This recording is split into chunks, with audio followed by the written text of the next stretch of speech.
Alright everyone, so I thought I'd give you a quick update on how I'm getting on with Mike Mentzer's consolidation routine.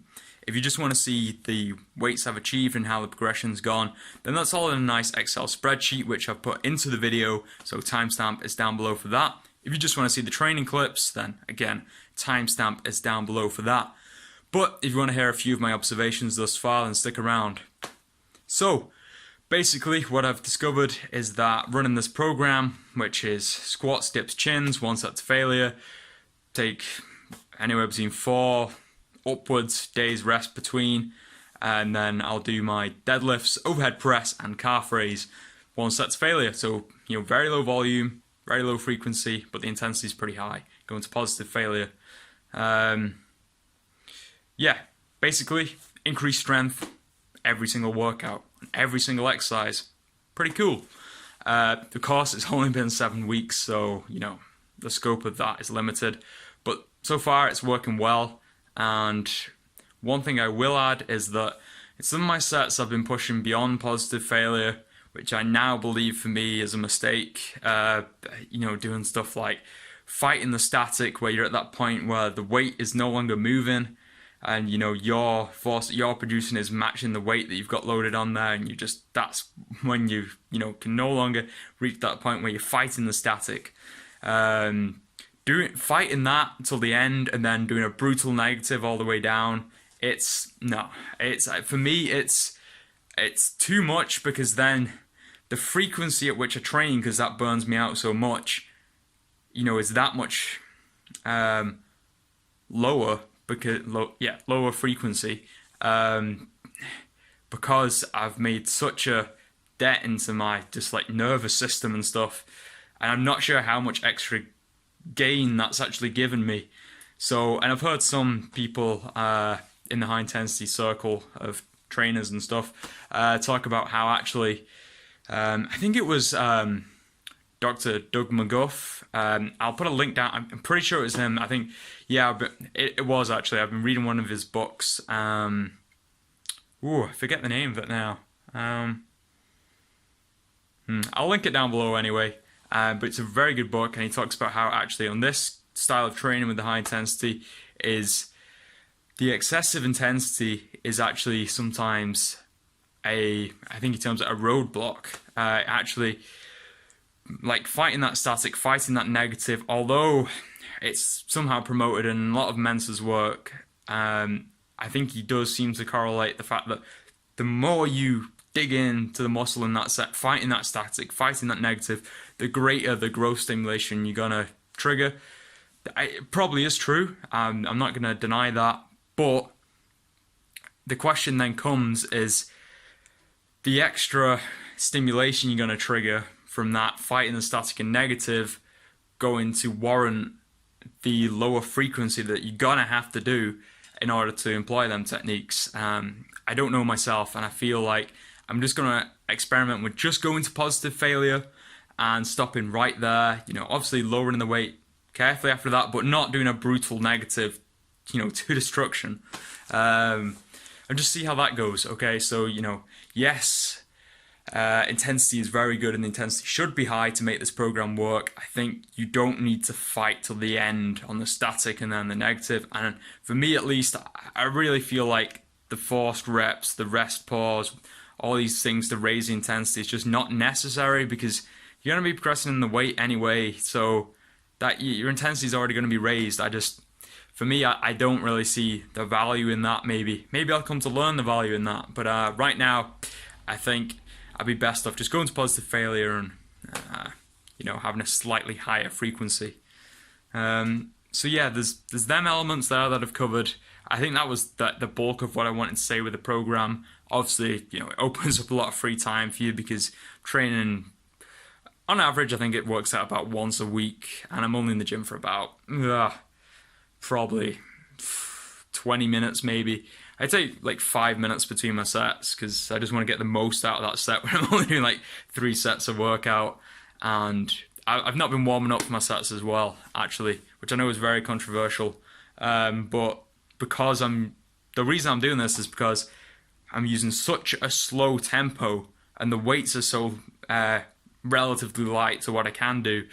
that with the constant tension and stuff, there's just no need to warm up, really. I don't find it's necessary. Of course, if I was going for an all-out 1 rep max squat where I was just, no regard to tempo, just trying to move that weight from A to B, of course I'd warm up. Don't be an idiot about it. But like for me, doing a dip with an additional 15 kilos super slow, I don't need to warm up for that. I really don't. Obviously, I wouldn't do it if I was stone cold freezing. Of course, you want your body to be a certain temperature, but right now in my garage, it's always a nice temperature. I usually get onto it straight from work and get onto my training straight from work, and I'm already nice and warm anyway, so I don't need to do loads of lighter body weight dip sets and then go into some weighted dips, if you get me. And I find I get the most out of my sets that way. But obviously be careful with it. I wouldn't even advise doing that if you're doing a kind of traditional 4-2-4 Mike Mentzer cadence. Even then I'd advise maybe doing a few warm-up sets. But just for the super slow, where I'm at with my weights at least, I don't really see the value in me warming up. But of course, if you feel like you need the warm-up sets, do the warm-up sets. Better be safe than sorry. But yeah, I think I have covered pretty much everything I want to say for this section of the video. I'll do some commentary over the training clips, and I'll obviously comment on my results in the Excel spreadsheet. If I've not covered anything that you'd like to ask me, just feel free to put a comment down and I'll get back to that. I will clear up now as well. I'm not making a claim that this is the best program and everyone else who doesn't do this program is stupid and knows nothing about training. Not what I'm saying. All I'm saying is I'm experimenting with this program. This is what I'm finding. Okay, that's it. That's all I'm claiming there. Alright, anyway, onto the training clips. Alright, so the first exercise I'm going to show you is the weighted dip. Now this is 75 kilos total, I believe. That obviously means including my body weight. And as you can see, I'm going really slow. I think what we're going to start doing on this exercise is, instead of jumping up to the start position, I'm actually just going to push off from the bottom, doing the positive to start it. I know a lot of people traditionally, you jump up and you start doing a set of dips with the negative, but I don't really see any reason why I shouldn't start with a positive and just save me having to jump up and wasting energy that way. But as you can see, I'm moving very slow throughout the range of movement.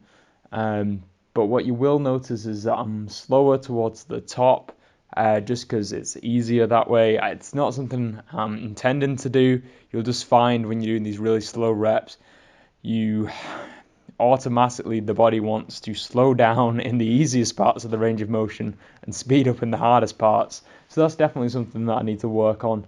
And it is one of the drawbacks of time under load, if you like. You got to consider how much time you spend in certain parts of the range of motion, how much time you spend in the negative versus the positive, etc., etc. But then just counting traditional reps has its drawbacks as well.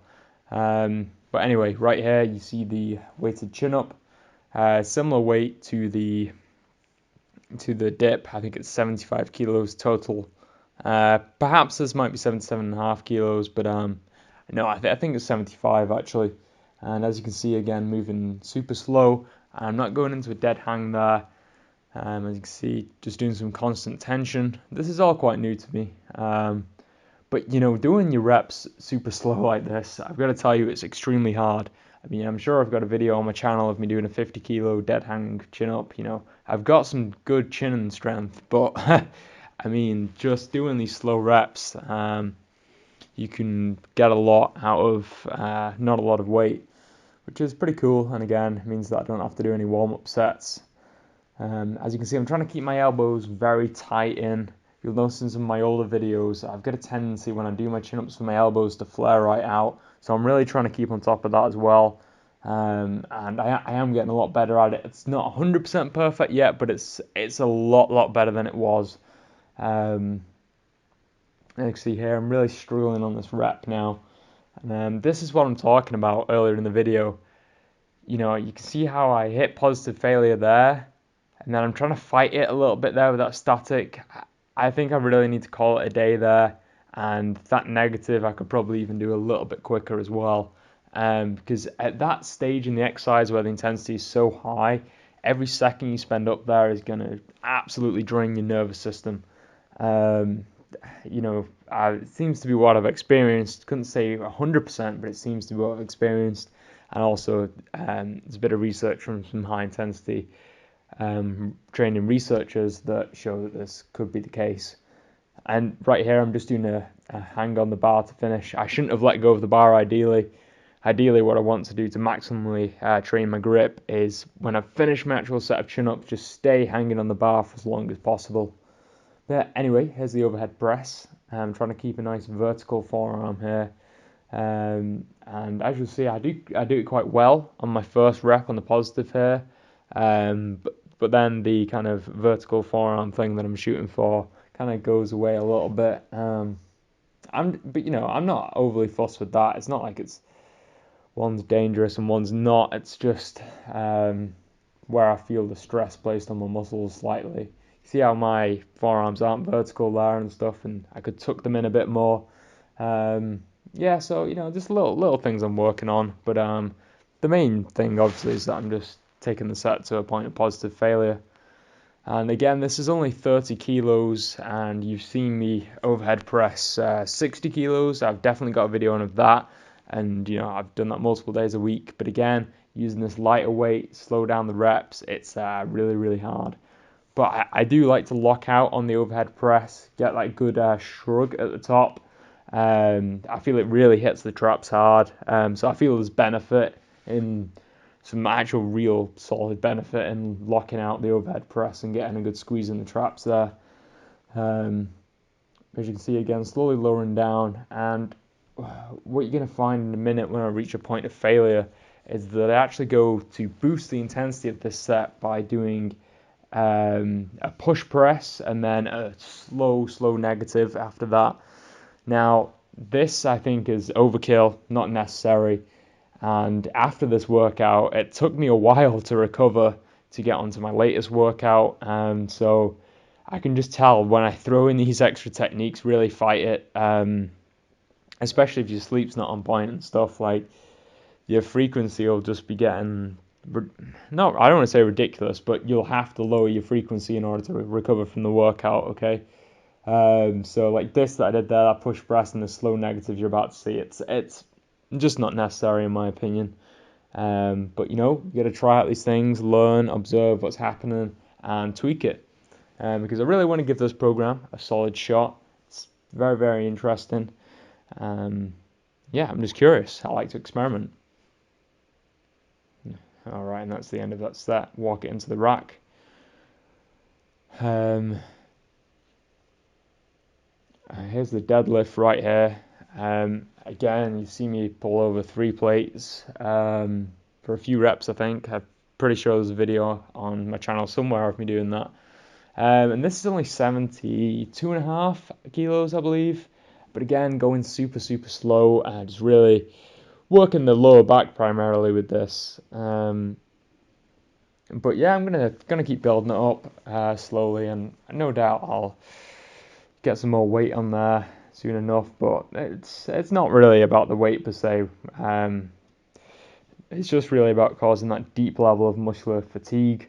At least that's what I've been reading up in a few of the high intensity training circles. Some people will argue that heavy weight is necessary. Potentially. I don't know. I'm just experimenting with it, so I can't draw any solid conclusions yet. But what I will tell you is, doing this, my strength is going up and up and up. So, my strength from these slow reps are increasing. I'm sure when I go back to doing a bit of, fast rep, normal style or whatever you want to call it, deadlifting, the strength will be there. I'll need to reacquire the skill slightly because, lifting weights is a big skill component. But yeah, I'm still building the same strength, strengthening the musculature used in the lifts. There'll be some carryover there for sure. And as you can see, getting tired. And the thing is with the deadlift is you've got to keep a strong eye on that lower back. When I first started out deadlifting, I just went for more and more weight, as most people do. and my form just got worse and worse and worse. I know some people do the round back deadlifting, and when I've done it, and it wasn't too long ago, I actually did a bit of round back deadlifting. I didn't post any of the videos though, but yeah, you can pull a lot more weight that way. But I just, you know what, I'd rather just keep a nice neutral spine, work the lower back that way. And, you know, if you want to do your round back deadlifts, that's fine, you do that. But for me, it's not on the cards right now. But here's a nice barbell back squat. And as you can see, I'm lowering very slowly, hitting the pins in the rack. So I'm getting good depth in the squat. I know that. I know when I hit that point that it's time to, you know, bring the squat back up. And I'm not resting on them pins, by the way. I'm just lightly tapping them, resting. Not resting there, but just lightly tapping them. The tension's still on, and then reversing the movement. And it's extremely hard. Again, you know, I got to the point where I was doing 2-plate squats every day, and it was kind of fine. But again, you know, dropping the weight drastically, but doing it this way, it's a lot harder. But yeah, it's interesting anyway. It's an interesting experiment, and you know, I honestly don't know what to expect. You know, the strength is going up and up, so I'm really happy about that. I guess we'll just have to see. Because I just, you know, I'm amazed about, you know, the adaptation that you can make from just one proper set. It's pretty incredible, really. So as you can see, that rep is a bit faster there, but at that point in the set, like, I am really pushing. Like, that is all the force I can generate, even though it's so slow, because I'm that fatigued at that point. And there we go. That's failure. All right, so here's just the summary of my training. And as you can see, I've got the 5 main exercises there. I didn't throw calf raise in because I would have had to squish it on the page, and, you know, it's the calf raise is neither here nor there, really. It's these big lifts that we're properly looking at here. So some of them we can make direct comparisons, others not yet because we don't have the correct data. But say let's have a look now. The squat, okay? I started off, my first attempt on that was 60 kilos for 79 seconds. And now I'm up to, you know, a few weeks later, 65 kilos for 84 seconds. So we can see an increase in both weight and time under load. So I'm pretty confident to say that I've gained some strength in that lift. Again, with the press, we can see I started off with 25 kilos for 110 seconds. And currently I'm up to 30 kilos for 110 seconds. So the same amount of time under load, but 5 kilo increase, which is pretty good there, pretty impressive. The deadlift, we can see 70 kilos for 85 seconds, and now 2.5 kilos heavier on the weight, and also 24 seconds more time under load. So that's a pretty good improvement as well. You know, for the dip and the chin and things, there is still improvement there. It's just I can't translate it as well. Because although the weight's heavier, the time under the load's less, so, you know, there could be some debate on that. But for the squat, the press, and the deadlift, there's definite improvement with no argument there. In fact, just looking at it now, you can see with the dip, actually, on not my latest workout, but the workout before that, I got 72.5 in 94 seconds. So 2 seconds better and 2.5 kilos more. So yeah, definite improvement there as well. But it's very, very interesting, and, you know, I think it'd be super impressive if I actually built up some decent numbers in some of these. Can you imagine, like, say, overhead pressing 60 kilos, but super slow? That'd be a pretty, you'd be pretty strong to do that, you know, like a 10-second positive, 10-second negative. That'd be pretty impressive. Same with, like, because obviously quite gifted at dips and chin-ups. I seem to have a bit of natural talent in them, or whatever you want to call it.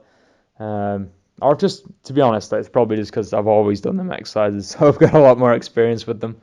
But yeah, you know, can you imagine, like, dipping and chinning, like, 2 plates or something, like them super slow reps? That'd be very impressive.